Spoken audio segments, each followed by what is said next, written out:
been very clear, especially when we took evidence from with the Northern Ireland Select Committee yesterday, that this is having a huge impact on the well-being of our agricultural communities.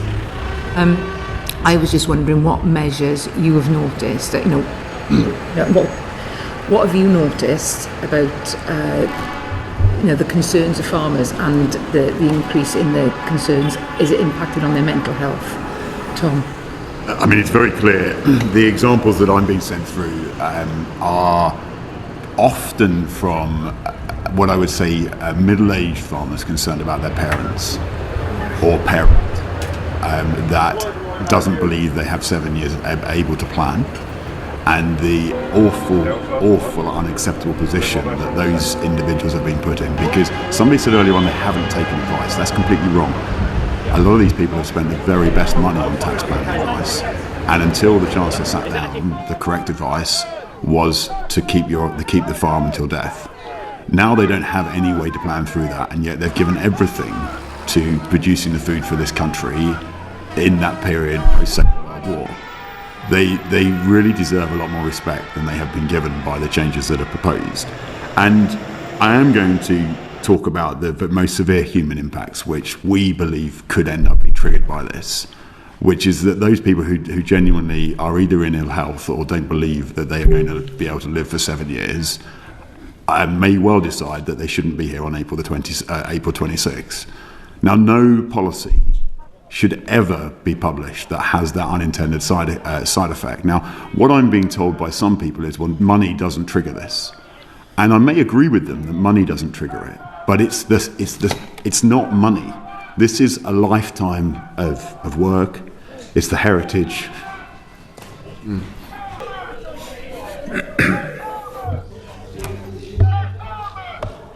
And the custodianship of that farm.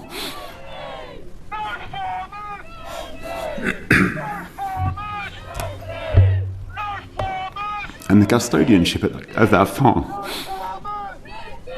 Well, since the agricultural revolution, there had been a conflict between landowners and farmers who were their tenants. And Lloyd George put a death duty tax on aristocratic estates, so a very similar thing to what we're seeing now, but it only hit the very wealthy. And that was progressive because it broke up their estates and allowed normal farmers, people like my family, to buy landowners. The rich landowners have exemptions through things called national heritage assets, which means that if you're so rich, essentially, that it's considered culturally significant, they won't charge inheritance tax on your estate. And of course, they put their assets in trust and they put their assets in limited companies, and those things don't die. This is only attacking the small people like us. His own figures show that the return on capital employed in farming is 0.5% of the value, and this tax, 20% over 10 years, is 2% a year. So from the government's own figures, they're asking us to put 4 times the amount of money we can make farming aside to pay this tax, which means that we're all going to be in the red. We just can't pay it. In case we have quite a small farm, so if my father was to die unexpectedly, we'd have to sell a parcel of 2 or 3 fields perhaps, but that parcel of land on its own won't be big enough to be a viable farm, but it will be worth less than £1 million, which means that somebody could still buy that as an investment, get 100% inheritance tax relief, and of course that means more people are going to be able to exploit this mechanism to avoid tax, and more people will be looking to do that, which will keep the value of land high, and it just perpetuates. This is not very well thought through. If they wanted farmers to pay tax, they could actually govern us properly and allow us to pay income tax, because at the minute we don't earn enough money to do that. My father has worked very hard his whole life and he hasn't paid very much income tax at all, you see, whereas the middlemen make a lot of money. If they just regulated the supermarkets and we were paid a fair price, it wouldn't necessarily cost the government anything in subsidies. It would allow us to make a profit, and then we would be paying tax as all businesses do for the money. It's a way of life. You do it for your animals. Your animals are more important than your family and a wage. You have to look after them. And that's why I'm here. I'm here to keep it going. Connection to nature and to each other. I think it's a very genuine community. But we are, as you touched on, a socio-economic minority, and we are stereotyped. People think that we're stupid. People think that we're wealthy. Obviously, no help from the government on that one, which I think is a shame. There's no ism for discrimination against rural people, but everyone is aware of these negative stereotypes that we have to deal with, which I think is a shame. But I am very proud to stand here with my people. I think what we're doing is wonderful, and I feel there is a genuine sense of community and coming together at these events, which I'm glad to be a part of.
to the team.